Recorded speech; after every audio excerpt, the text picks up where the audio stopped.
Oh my gosh, I feel so bad because I've been gone for so long. I'm so sorry. But if you don't know what has happened, I have been away at competition and I've also been lightly sick. If you can hear it in my voice, I am just now getting better. But anyways, I hope you guys enjoyed this episode. So, you wanted to talk with me? You walked out of the elevator with Nomu behind you. There was a weird looking man and another one that looked beaten up in a chair behind him. So this is what you look like. He smiled. Care to watch? He asked, gesturing towards the window. I could care less about them. You crossed your arms. They could die. And I would laugh. He looked confused, but you did oblige and walked to the window. Though some more than others. You saw explosions. So the girl Toga isn't on your good side? He wondered. I would like her dead. You looked at the man, then the other. But I should warn you. They'll do anything for that dude, if I recall. You pointed, even if that means taking your life. He looked to Nomu, then you. Would you care for some tea? He asked. No. You then turned to Nomu. I'm leaving this place. It'll be torn down soon anyways. You ushered away. Though he was confused throughout this whole conversation and by just what you had said. The building had started to crumble. He looked outside to see so many twices. The bing of the elevator and came in two of him. There you are. Man, why are you here? He spoke, many doubles of Dabi and Shigaraki. You yawned. Yeah. You waved them off. Nomu, get me out of here. He lowered himself and picked you up. I forgot I wrote this. Your butt sitting on his shoulder. Have fun on the way down. You spoke. Fun. You whispered to Nomu, and after the building came crumbling down, Nomu landed on the ground. Lady, okay? He asked, carrying you somewhat like a princess. Yes, no worries. You patted his chest. He led you down onto your feet so you could touch the ground. Your eyes saw Ganto Makia. Shit, the radio must have been on. You looked at it. He was running over to your way, and you looked down to see the male below Shigaraki. He was doomed from the start. Ganto Makia looked at him, but then turned back to you, picking up Nomu and keeping the two of you close to his chest, your white eyelashes looking down at them.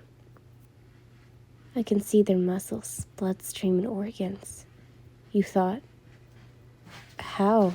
You questioned yourself. You could watch as something in his muscles moved weirdly. You looked away. Seeing them just move out of place was weird. Ganto Makia, move away, please. He looked down at you and moved away. You could tell Shigaraki looked at the giant and hissed, looking back at you and then moving away. So, you're the Hero Hawks? You asked as you took a sip of tea, looking at the window, Nomu sitting by the table. I don't care what you want to do with Shigaraki. Time skip. So, you are the Hero Hawks? You asked as you took a sip of tea, looking outside the window to the mountain below. Nomu sitting by your table. I don't care what you want to do with Shigaraki. Oh, with him, Shigaraki. Kill him or not, I'm only here because you need me. You sighed once again. Shigaraki hissed at your statement, and walked out, swaying it with his broken feet. So, you're the little boss, huh? The hero asked. No. Then, who are you? He asked. You placed the teacup down and looked at him. Your nightmare. And that's what she said to me. I don't know what that means at all, but she seems to... I don't know. Nice to the Nomu. She walks around with it. Also, with this big guy. Hawk sighed. I meant that she was seen around... Oh, I heard that she was seen around UA. Class 1A, Katsuki Bakugou. Spent some time with him. The male spoke. But UA should know of this. Another spoke. We need eyes and ears on her no matter what. A male shouted. Hawk just stood there listening to the conversation, wondering what he could do. She could be as strong as All for One, if Dobby was right about the two being related. Their eyes, they were almost the exact same. By the way, I'm just going to point this out. I do forget about that detail. Literally, like, not 2 seconds later in a different chapter, so you're going to get, like, 2 points of it. No! You spat as you watered your roses. You and your people are not allowed in my house. You pointed at the villains in your garden. God fucking damn, you just never do anything. Your brother barked, pointing at your chest. You already have the big mansion all to yourself in the mountains. You fumed. It was weird to see the two of you just staring at each other. God, if you two weren't related, then I would have told you to kiss already. Twice batted. The two of you looked at him with rage. A male with black hair then suddenly spoke up. Shut up. He spoke. Fine, I'll agree. Only on 2 reasons. 1, you are not allowed on the 2nd story, especially the north and south wing. 2nd, if I see any of you in the garden or anything messed with, I'll kill you. You pointed at them. Got that? You spat. Now, you must be wondering why you aren't with Bakugou and his friends. Well, it's because they were busy with hero stuff, training to be more exact. You had been with the League for over a week now, and you were getting pissed. Seeing your brother come out of your father's room made you fume.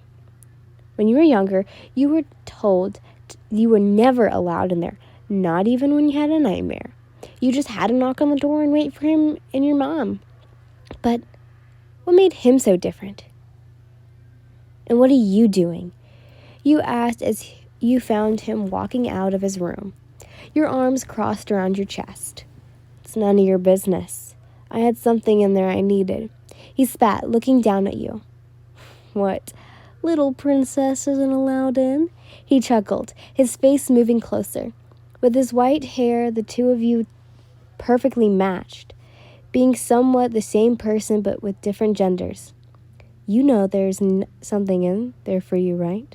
He smirked, then going around you. He picked it out just for you. You turned. What does he mean by that? You pondered it for a moment. You then turned back to the door. It now seemingly something at the end. It was nerve-wracking. You slowly walked to the door and placed your hand on the doorknob. You felt as if something was drawing you in, and you didn't know why. You slowly turned the knob and opened it. The room looking somewhat like yours. Though the bed was a crimson red, your hands trailed the sheets. How is it so clean in here? You wondered. You looked straight and was cut off by the fireplace being on. How long has it been on? Did Shigaraki start it? You kept wondering. Just why was there so many questions going through your head now? Why was this room just weird? Bookshelves filled with books, marble flooring, red and black accents everywhere. But you swear there was something calling your name. You moved to a box, going to open it, but it was locked. You bit your nail and looked at the lock. It looked to be normal. Just a simple key. You went around the room looking for anything that can open it, but nothing. God, why does he love fucking with me? You spat in your head. You looked at the box again, picked it up, and went to your room. Maybe you could do something better there, going through everything you owned. My lady? Nomu asked as he watched you pull in your hair. No, I can't open this stupid box. You spat, trying to open it without the key. You open it. You spat, throwing it at him. I'm taking a bath. You, spat once more, getting up and just doing that. Nomu stared at the bathroom door what felt like forever, and then back to the box, just blinking. His fingers pushed at the lock, and it popped open. Well, without a crack being heard from it. He looked down at the item inside. He really didn't know what it was. He heard the water being shut off, your hit hitting the tiles, and the water draining. After a minute or two, you walked out, a towel around your body. What? You asked, your arms crossed as you walked over. Opened. He ushered to the box. You looked surprised, but you took it from his hands and opened it wider so you could see. Your eyes widened. A crown? You asked, taking it and looking at the gems. God, you sighed, placing it back in the box. Worthless. I really hope this chapter wasn't confusing. I wrote this a while back and I might go and redo it. I don't know actually. But I hope you guys enjoyed. Just to let you a reminder, I really don't like that chapter, so I'm probably going to have to do it again. But 3 and 4, something happens. So I just have to warn you. Something happens. Anyways, love you all so much. Bye!